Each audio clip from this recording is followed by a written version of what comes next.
Finally, after 2 videos of Intel users and Nvidia users, the AMD fanboys can stop flooding every comment section with, "When is it our turn?" It's now. It's your turn. Congratulations, you've been waiting for this video longer than you waited for decent AMD GPU drivers, and that's saying something. Whether you're gaming on integrated graphics and pretending that's a choice, or you spent $700 on a 9950X3D because you needed 16 cores to play Baldur's Gate 3, there is a level for you. And just like Intel and Nvidia users, you will be personally attacked. Let's see where you land. Level 1, the APU warrior. This person does not own a graphics card. They don't want a graphics card. They will look you dead in the eyes and tell you that the Ryzen 78700G with integrated Radeon 780M graphics is all you need for gaming. And they genuinely believe it. The APU warrior built an entire PC for under $400 with no discrete GPU. Slapped 16 gigabytes of fast DDR5 RAM in there because APU performance scales directly with memory speed. And they're playing Valorant at 1080p medium settings, getting 90 frames per second. They're also playing Fortnite, League of Legends, CS2, and Minecraft. And every single one runs fine. Not great. Fine. The APU warrior has accepted fine as a lifestyle. Their entire gaming philosophy revolves around the phrase playable frame rates, which in their vocabulary means anything above 40 FPS, a number that would make an Nvidia user physically ill. But the APU warrior doesn't care about your RTX card. They don't care about ray tracing. They spent $400 total while you spent $400 on just a GPU, and they still play the same games. That math is their entire personality. The level 1 user haunts every budget build forum on the internet and has a pre-written essay ready to paste about how APUs are the best value in PC gaming whenever someone mentions buying a graphics card under $200. They've also memorized every RAM speed benchmark showing the difference between DDR5 4800 and DDR5 6000 on APU performance, and they will bring this up at every opportunity, including family dinners. You can spot a level 1 user because they talk about memory frequency more than any human reasonably should, and their PC has no GPU sag because there is no GPU.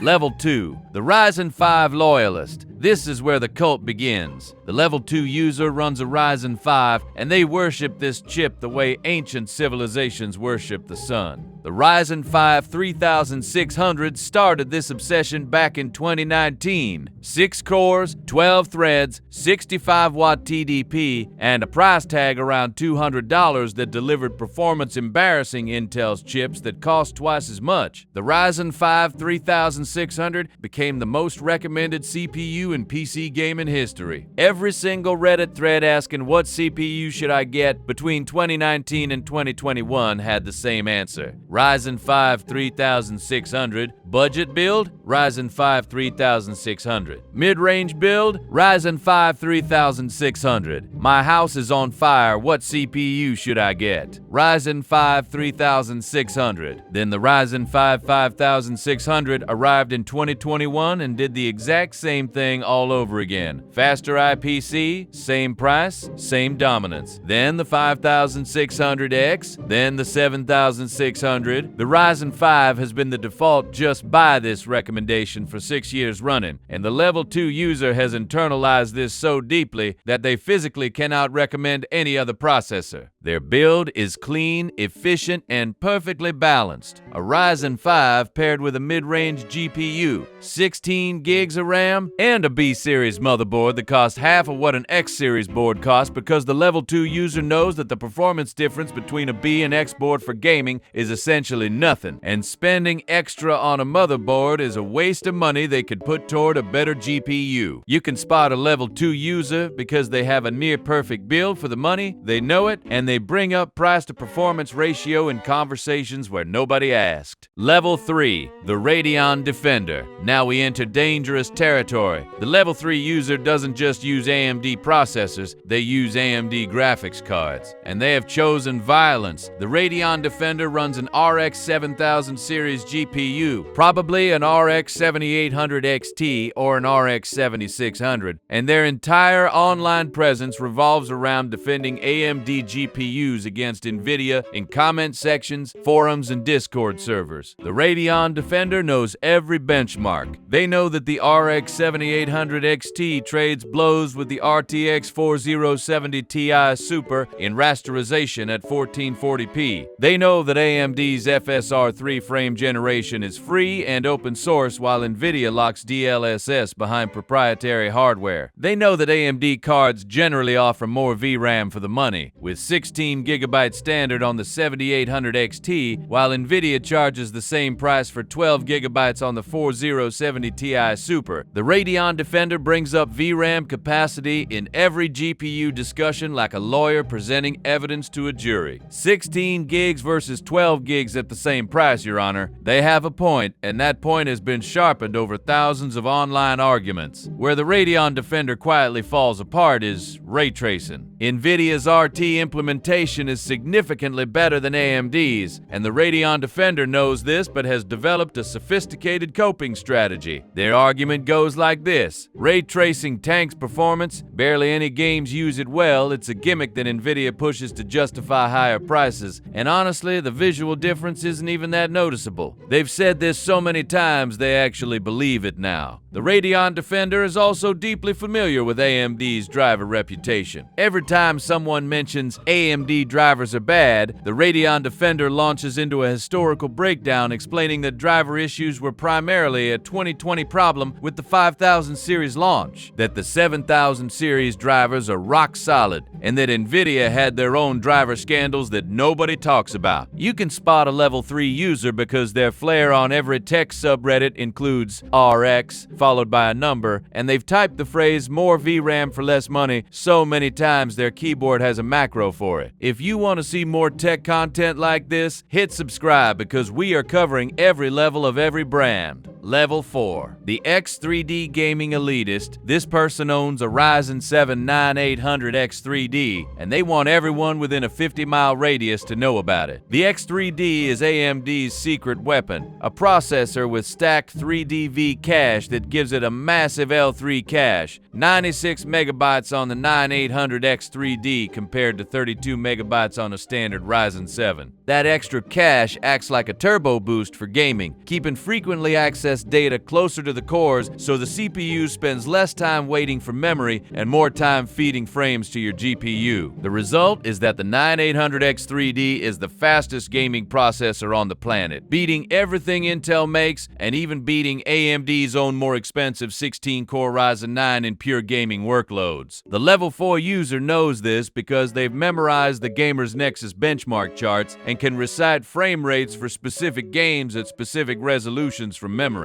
Cyberpunk 2077 1080p, 412 FPS on the 9800 X3D versus 371 on the 14900K. They didn't even Google that. It's just living in their brain rent-free. The X3D Elitist paired their chip with a high-end GPU, a fast NVMe drive, and DDR5 6000 memory, and their rig is genuinely one of the fastest gaming machines money can build. The problem is that they spent $480 on a CPU to gain frames that their monitor can't even display, because their 165Hz display caps out long before the 9800 X3D runs out of headroom. When you point this out, they explain that frame time consistency matters more than raw frame rate, which is technically true, but also something nobody says unless they need to justify spending $500 on a gaming CPU. The X3D Elitist's natural enemy is the Intel user who points out that Intel's Arrow Lake chips are better in productivity. The X3D owner does not care about productivity. Blender could take 45 minutes on their chip and they would simply Alt-Tab back to their game and wait, because this CPU was bought for one purpose and one purpose only: gaming. Everything else is irrelevant. You can spot a level 4 user because they've changed their Discord status to include 9800 X3D, and they respond to every CPU recommendation thread with X3D like it's a religious chant. Level 5. the Ryzen 9 overkill buyer. This person spent $700 on a Ryzen 9 950X 3D, and they are living proof that having the best of everything does not mean you need the best of everything. The 9950X 3D is AMD's flagship. 16 cores, 32 threads, 5.7 GHz boost clock, 128 megabytes of L3 cache, and a TDP of 170 watts. It was designed for people who do serious content creation and also want the absolute best gaming performance without compromise. Video editors, 3D artists, streamers running multiple applications, software developers compiling massive projects. These are the people this chip was built for. The Level 5 user is not one of those people. The Level 5 user bought a $700 16-core processor to play Elden Ring and browse Reddit simultaneously, which uses approximately 3 of their 16 cores while the other 13 sit in a state of perpetual unemployment. Their task manager looks like a bar graph where one bar is at 40% and the rest are flatlining like a hospital patient. The 9950X 3D performs within 1%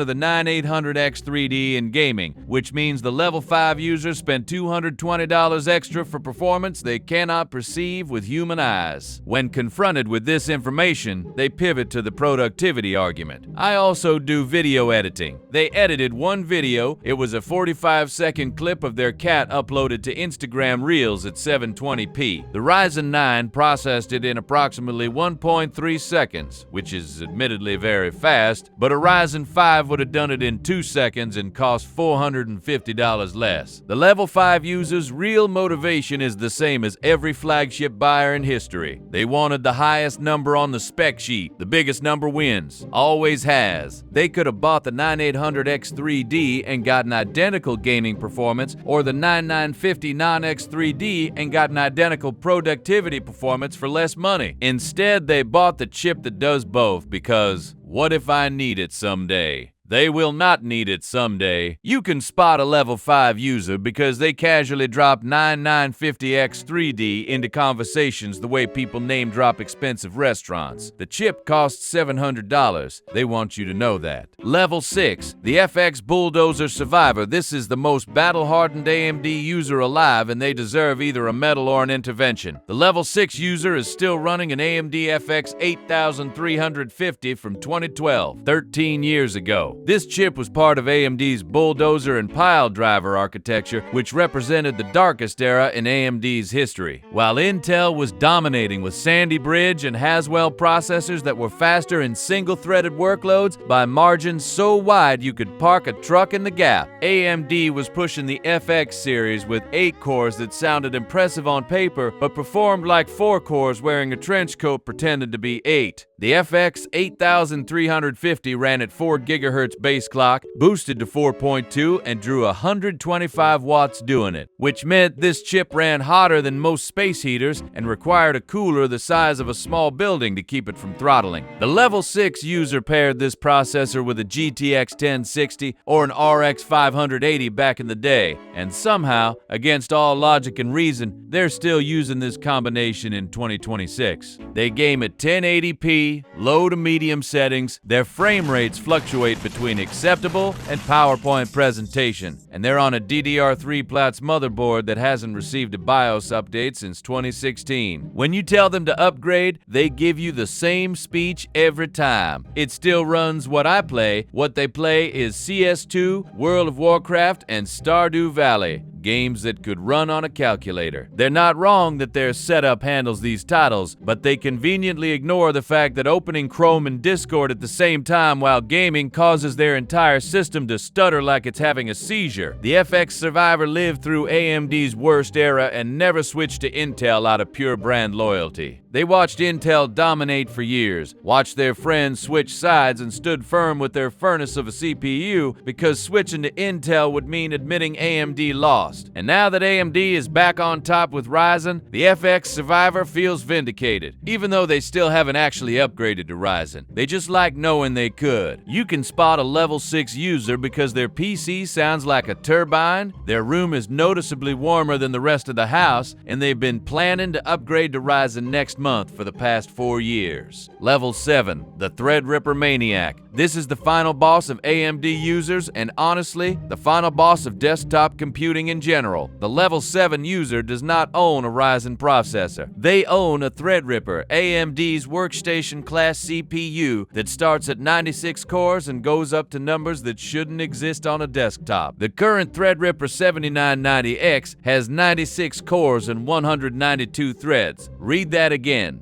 192 threads? This chip has so many cores it makes server processors uncomfortable. It sits in a socket the size of a drink coaster, requires a motherboard that costs over $1,000 on its own, and needs at least a 360mm liquid cooler that runs at full speed constantly and still barely keeps temperatures under control. The ThreadRipper's TDP is 350 watts, but under full all-core load it can pull over 500 watts through the CPU alone, which means the level 7 user's power supply is 1,000 watts minimum, and their electricity bill has its own line item for the computer. Their system has 128 gigabytes of ECC RAM as a starting point, because once you've spent $5,000 on a CPU, telling yourself that 64 gigs is enough feels psychologically impossible. Their storage array is multiple NVMe drives in a RAID configuration with a total capacity measured in tens of terabytes. The entire setup